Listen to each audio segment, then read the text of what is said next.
Hey everybody, Karen Carter here. I wanted to talk a little bit about a story of mine that hopefully will inspire you and maybe change your mind about some way that you're thinking right now.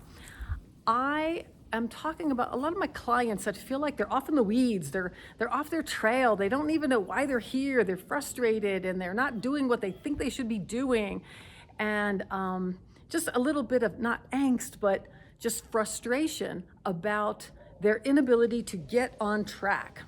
So I have a story about how I felt I was so off the track. I wasn't even on the track. I wasn't even on the shoulder. I wasn't on the gravel. I was off in the weeds, way off the road is how I felt. I was like, how did I get here? Here's the story. Someday I'll tell the pre-story of even how I got to writing 2 humor books. I co-authored 2 humor books for Simon & Schuster before I wrote Move Your Stuff, Change Your Life. And they were, I don't know, it was just, they were back in the 90s. And so I was just like, I was doing the publicity for them and I'm just like, what am I doing? I'm not into it. I don't feel aligned. Simon & Schuster asked me to do the books, wrote 2 books for them. You know, it just didn't have that much meaning to me. I was never that type of person that I'm like, oh, if I could only write a book. Isn't that weird? I've authored 4 books and never had that propellant to dream of writing books. So I wasn't really that into it. I'm a landscape architect. I like design. I like feng shui. And I'm like, what am I doing writing these humor books? So I called them and I'm like, I'm just so not interested. Like, I don't know, get somebody else to sell them.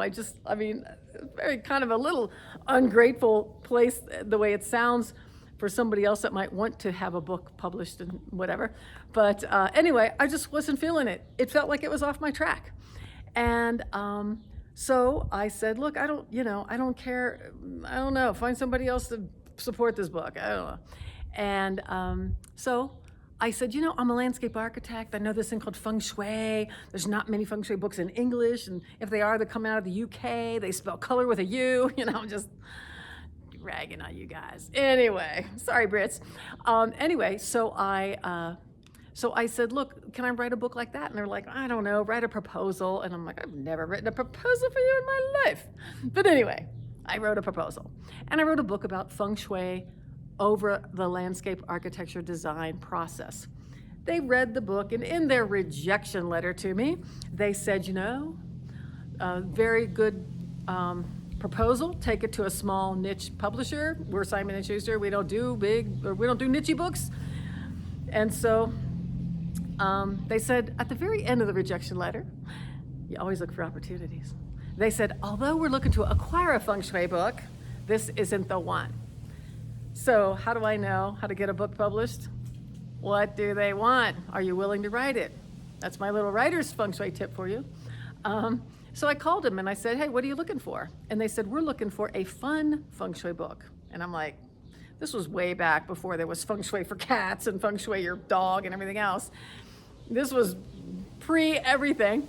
And so I was like, wow, I don't know, that sounds blasphemous in the feng shui world. Am I gonna be kicked out of, the feng shui circles? So anyway, I was like, oh, what? And she goes, because you wrote those 2 humor books, if you could apply that same amount of campiness, humor, pop culture, from those books into a feng shui book, I think you've got a winner. And I'm like, okay. In my head, I did want to read a feng shui book like that. That sounded interesting. I did want to get to the end of a feng shui book because I've had, trouble reading all the little, it was just too tedious. And although I wanted to learn feng shui, those feng shui books drove me crazy. I could never get to the end of them. So I thought, if I took on the challenge of writing a book that kept people in a fun state, in an excited to learn state. As a matter of fact, they're laughing while they're learning and they don't even feel struggle in learning about feng shui. Wouldn't that be a good book to have? So I took that challenge and I wrote it. But I would have never had the opportunity had I not had sat in that angsty, what am I doing here? I'm not even on the road or the shoulder. I am off in the weeds of life, not on my path whatsoever. But you know what I was doing? I was over there picking up the knowledge, the information, the lesson that I needed to get me to the thing that truly took me off and changed my life. Because trust me, that book, Move Your Stuff, Change Your Life, did change my life. And I am hoping that by you reading it and taking this lesson of maybe I'm not so off in the weeds, maybe I'm over here getting a life lesson. So don't take those off in the weeds times that seriously. As a matter of fact, if somebody had coached me into saying, maybe you're not off in the weeds, get excited that you are off on some out of the box trail that you don't even know you need to be to pick up something. Get excited that you're picking that thing up that's you're going to need in the future. So if I could ask you to change your attitude or your mind, change your energy about, I'm off in the weeds of life, to maybe I'm over here for a reason. Maybe I'm picking up something that I don't even know I need right now. Maybe this is the moment where I'm going to look back on and say, remember when you thought you were off in the weeds of life and you were exactly on the trail, because that was the exact thing you needed to know to get to this opportunity that you are loving in that moment. So that's my hopefully coaching tip for you from a life lesson that I learned. You know, I heard Robin Roberts on Good Morning America one time say, make your mess your message.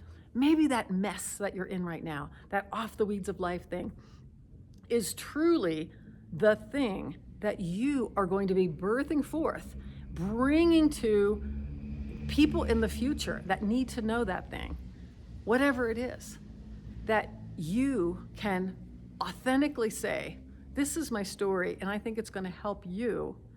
And you had to go through that icky little time to get here. And believe me, when you help other people like I do in the feng shui world, oh my gosh, I get off on my success stories of my clients. It's like, you know, I feel honored to bring about that change. But when they give me the feedback of the life lesson that they've learned or the life change that they had occurred because of the feng shui thing, there's nothing more rewarding.